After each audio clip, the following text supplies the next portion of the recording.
முதல்வர் ஸ்டாலினுக்கு பிரச்சனைகளை அணுகத் தெரியாமல், சிறிய பிரச்சனைகளையும் பெரிதாக்கி அரசியல் நிர்வாகம் தெரியாமல் போராடிக் கொண்டிருக்கிறார்.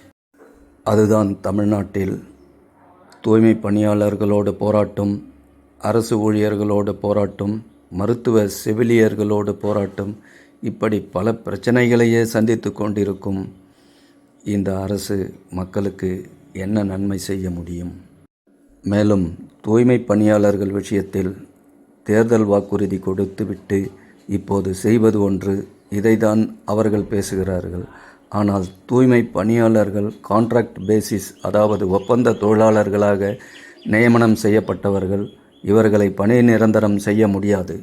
மேலும் தேர்தல் வாக்குறுதியில் நீங்கள் எங்களை பணி நிரந்தரம் செய்வதாக உறுதியளித்தீர்கள், அதை நம்பி நாங்கள் உங்களுக்கு வாக்களித்தோம்.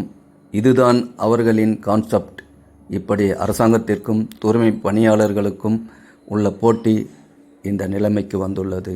இதை ஆரம்பத்திலே பேசி தீர்க்க வேண்டிய பிரச்சனை.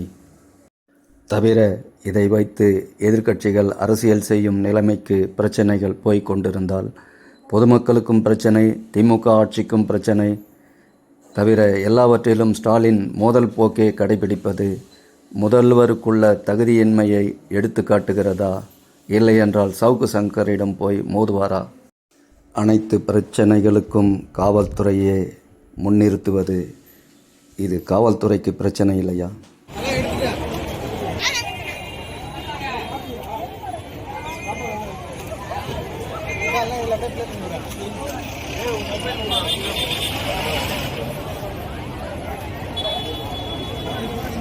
Yeah.